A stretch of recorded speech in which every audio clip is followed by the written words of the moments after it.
시청자 여러분 안녕하십니까? 주말 교계 뉴스 조혜진 기자입니다. 한 주간 주요 교계 소식부터 살펴봅니다. 지난 3월 남대서양에서 침몰한 화물선 스텔라 데이지호의 실종 선원 수색을 위한 기도회가 열렸습니다. 실종 선원 가족과 3년 전 같은 참사를 경험했던 세월호 가족들이 기도회에 참여해 실종자 수색을 위해 마음을 모았습니다. 한국기독교 총연합회 대표회장을 지냈다 이단 해제 문제 등으로 제명 처리된 홍재철 목사가 한기총 활동을 재개함에 따라 한기총이 혼란스러운 모습을 보이고 있습니다. 종교개혁 500주년을 맞아 결성된 종교개혁 500주년 평신도 행동이 1차 행동으로 지난 주일 홍대 세교회 앞에서 전병욱 목사의 회개를 촉구하는 시위를 열었습니다. 3.1교회와 교회개혁 실천연대도 기자회견을 열어 재조사를 촉구하고 나섰습니다. 예장 고신총회 학생신앙운동단체 SFC가 전국 대학생 대회를 열었습니다. 참가 대학생 중 1000여 명은 종교개혁 500주년의 의미를 되새기며 나부터 신앙과 삶의 변화를 다짐했습니다.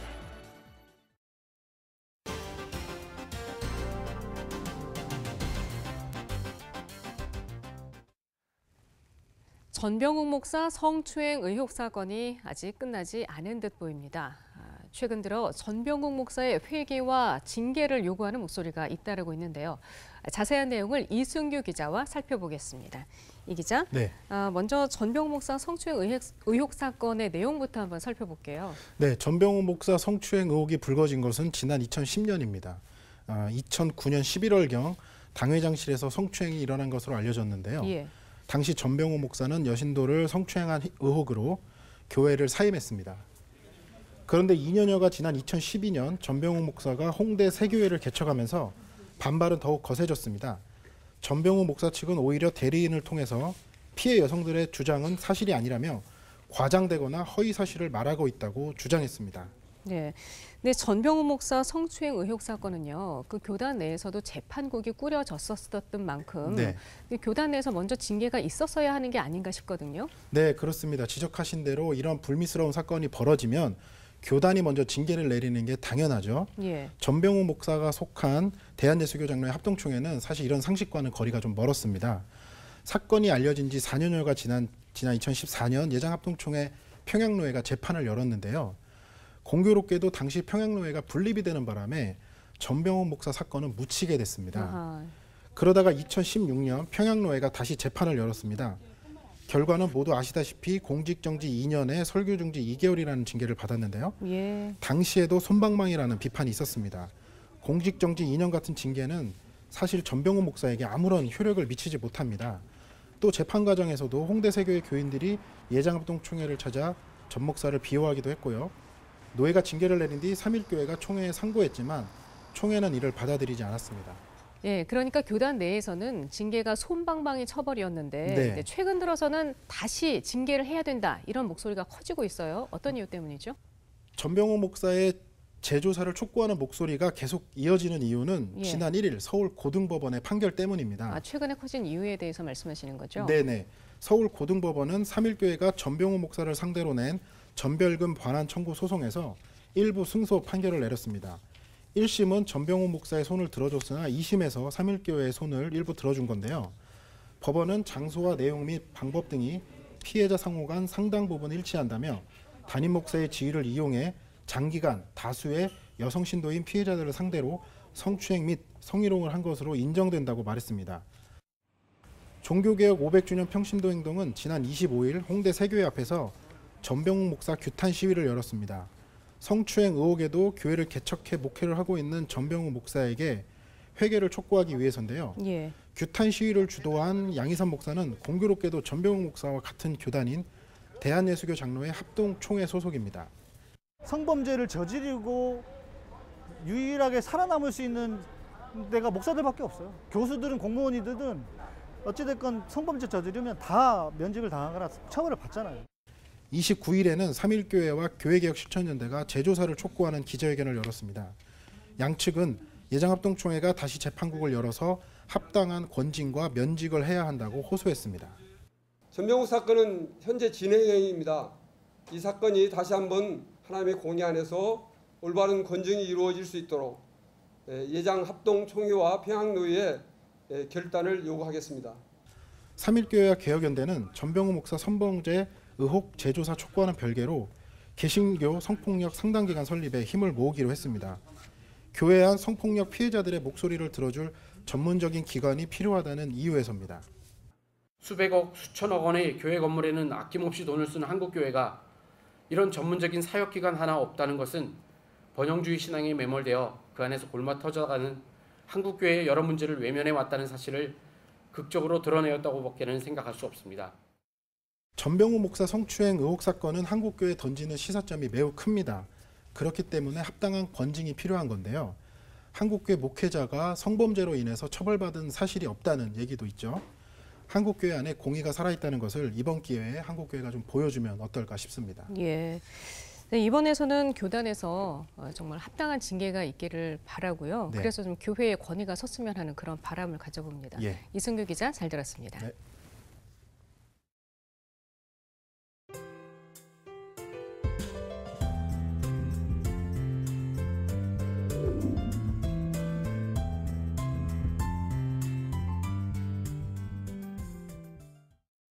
교회와 대학의 미술인 선교회가 연합해 제5회 대한민국 크리스천 아트 피스트 전시회를 열었습니다.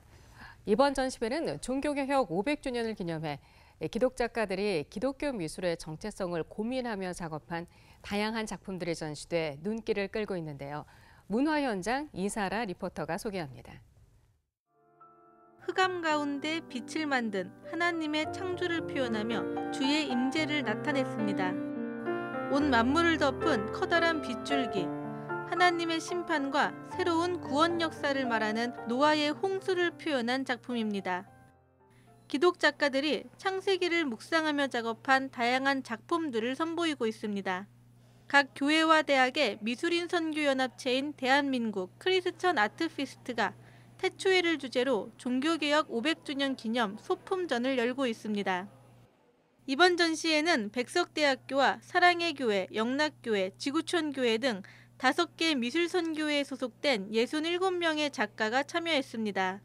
교회 다니시는 작가가 그림을 그리면 기독교 미술이다라는 얘기가 있어요. 근데 그런 것보다도 더 진정성 있는 기독교 미술을 해야 되지 않나 해서 작가들은 종교개혁 500주년을 맞아 진정한 기독교 미술은 무엇인지를 고민하며 이번 작품을 준비했다고 말합니다. 십자가나 성경책 등 기독교적 상징물을 직접적으로 드러내지 않아도 기독교 세계관을 바탕으로 한 작품을 통해 복음을 전하고 나아가 세상과 소통하며 작품의 질적 향상을 끌어올리는 데 주안점을 뒀다는 겁니다. 대한민국 크리스천 아트 피스트의 소품전은 다음 달 21일까지 진행되며 정기전은 오는 9월 개최할 예정입니다. CBS 뉴스 이사라입니다.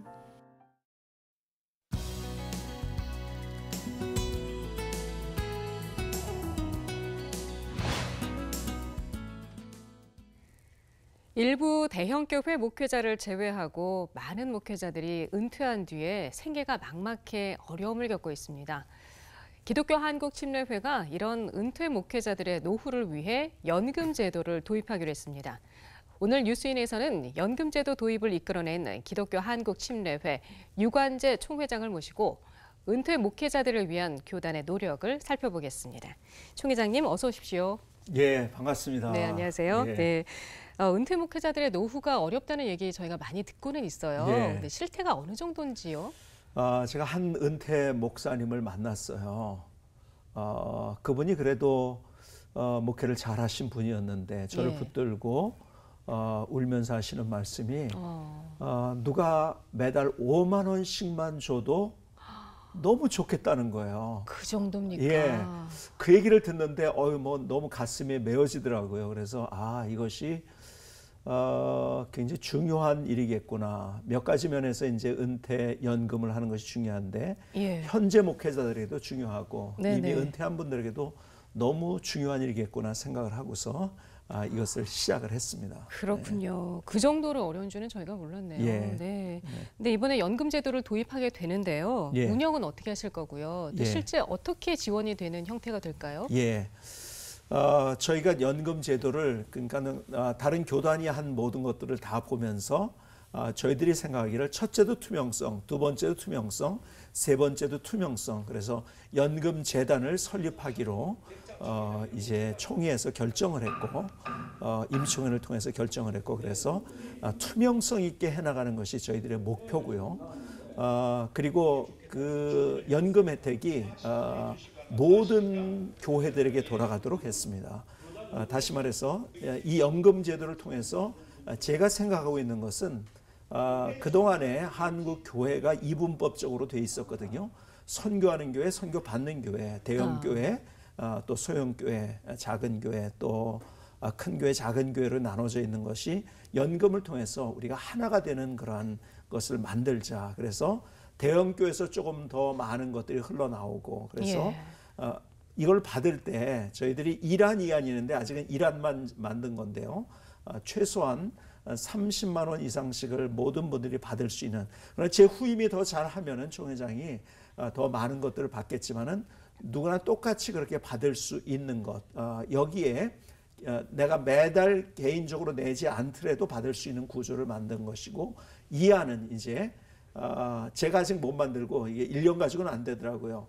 계속해서 이것이 발전되면서 내 만큼 또 가져갈 수 있는 거. 그런데 작은 교회들이 그렇게 안 되잖아요. 그래서 낼 수 있는 그런 여건이 안 되는 그런 작은 교회들은 매칭을 통해서 큰 교회들이 도와주면서 갈 수 있는 구조. 그래서 은퇴하면은 그래도 어느 정도 보장이 되기 때문에 현재에서도 내가 목숨 걸고 열정을 가지고 목회할 수 있는 그런 기틀을 만들어서 한국교회 새로운 부흥의 그런 역사가 일어날 수 있도록 하는 연금 제도가 됐으면 좋겠다는 마음을 가지고 있습니다. 네. 지금 하신 말씀을 그 교단 관계자분들 다 모아놓고 설명을 하고 계신 중이죠. 공청회도 여러 번 여시고 설명회도 하신다고 들었는데요. 사실은 이런 문제들 제가 일방적으로 할 수 있고 뭐 좋은 거니까 뭐 따라오면 돼 이렇게 하지 않고 힘들지만은 계속적으로 우리가 공청회를 했습니다. 지방의 대표들을 우리가 저희 교단에는 구조가 지방에 그다음에 총회인데요. 한 30여 개 이제 있는 지방의 그 대표들 저희들이 한 그 100 몇십 개의 지방회가 있는데 대표들을 다 부르고 관계자들을 같이 모여서 이것이 이런 일을 하려고 하는데 더 좋은 제안이 있느냐 이런 것들 하면서 소통하면서 하려고 그동안 노력을 힘들지만 했습니다. 네. 혹시 어려운 점은 없으셨어요? 뭐 그 소통하는 과정이 에너지를 많이 소모되니까는 힘들었지만은 그렇기 때문에 만장일치로 우리 그 임시총회에서도 통과될 수 있지 않았는가 생각이 되어지고 우리 교단적으로 모든 목사님들이 같이 여기에 뜨거운 마음으로 손잡을 수 있게 되지 않았는가 생각이 되어집니다. 네, 지금 뜻이 하나로 모아졌군요. 그러니까 좀 여유 있고 큰 교회들이 어느 정도 더 내는 그 방향으로 다들 이제 동의를 하신 거고요. 그래서 10만 운동을 벌이게 되는데요. 10만 원씩 최소한 10만 명의 침례교인들이 10만 원씩 헌금을 하면 그것이 100억이 됩니다. 그 이상을 우리가 목표를 하고 있는데요. 그러면 이제 좋은 이제 마중물이 되고 거기에서 좋은 연금 제도가 이제 만들어지게 되는 거죠. 네. 아까 말씀하실 때 첫째도 둘째도 셋째도 투명성이다라고 말씀하셨어요. 근데 타 교단에도 연금 재단이 있는 교단들이 많이 있는데요. 좀 재정 사고가 일어나는 교단들이 몇 군데 있더라고요. 이런 걸 예방하기 위해서 어떤 혹시 대책을 세우고 계신지요? 그래서 이사들을 첫 번째로 그냥 이사가 아니라 기여하는 분들만 이사를 우리가 하기로 했고요. 내부적으로 이제 한 거죠. 그 다음에 외부 이사들도 외부의 어떤 이런 전문가들을 우리가 이사로 초빙하기로 했습니다. 그래서 이런 것들이 같이 모두어져서 우리의 뜻과 그리고 전문가들의 생각이 하나로 그리고 모두어지고 또 이것을 운영하는데도 계속 저희들이 투명하게 재정 공개를 하면서 누구나 야 믿을만하게 그래서 야 이거 믿을만하구나 하는 것을 계속 우리가 심어줄 수 있는 그러한 시스템들을 만들고 있습니다. 네, 맞습니다. 투명성이 가장 중요한 부분인 것 같고요. 유관재 총회장님 지금 한국교회 총연합회 활동도 지금 적극적으로 하고 계신데요. 곧 출범한다고 들었습니다. 공식 출범이요. 지니는 의미가 어떤 걸까요? 사실은 한국 교회가 굉장히 나누어져 있다는 것이 참 우리 모든 성도님 입장에서 볼 때는 굉장히 서글픈 일이고요. 예, 그다음에 그렇습니다. 두 번째는 외부적으로 볼 때도 한국교회 신뢰도가 항상 꼴찌입니다. 모든 종교를 조사할 때 그것이 모든 조사에서 똑같아요. 꼴찌요. 그러면 반대로 물어봤어요. 사회에 가장 기여하고 그런 봉사활동을 제일 잘하는 데가 어디냐? 개신교라는 이야기를 하지요. 그것이 항상 1위인데 신뢰도는 꼴찌예요. 왜 그런가를 연구해 봤더니 나누어져 있다는 거죠. 그래서 분열된 한국교회를 믿지 못하겠다는 거죠. 아하. 아무리 좋은 일을 해도. 예. 그래서 우리가 하나 되는 것은 너무 대사회적으로도 중요하고 우리 교인들에게도 모든 성도님들에게도 이 한국교회 참 좋다. 그래서 우리가 더 뜨겁게 전도할 수 있는 계기도 된다고 생각이 되어집니다. 그런 면에서 하나 되는 것이 굉장히 중요한데 이제까지 추진하는 것이 그래서 한 기총이 문제가 있다고 이제 한 교연이 만들어졌는데요. 예. 먼저 이것이 하나가 되기 위해서 그동안 굉장히 노력을 했습니다. 그러셨죠. 그래서 하나가 되도록 마지막까지 우리가 이제 좀 애를 쓰고 하는 과정이 쉽지는 않아요. 그래서 어쨌든 이것이 최우선적인 우리의 목표이고요. 그래서 하나가 돼서 한국교회가 하나된 하나의 연합체를 만드는 것. 그래서 거기에는 큰 텐트를 만들어서 큰 텐트, 빅 텐트를 만들어서 그 안에 모든 다양성은 있겠죠. 뭐 다른 교단 마찬가지 다양성이 있지만 그 빅 텐트 안에서의 다양성을 가질 수 있도록 하는 것이 우리가 함께 추구하는 그런 방향이고요. 그래서 빨리 이것이 빠른 시간에 네. 그것이 출범될 수 있도록 노력하고 있습니다. 네, 예. 이번에는 한국교회가 하나 되는 그런 결과가 나왔으면 예. 하는 그런 바람을 가져봅니다. 예. 예, 총 회장님 오늘 말씀 감사합니다. 예, 감사합니다. 이상으로 CBS 주말 교계 뉴스를 모두 마치겠습니다. 시청해 주신 여러분 고맙습니다.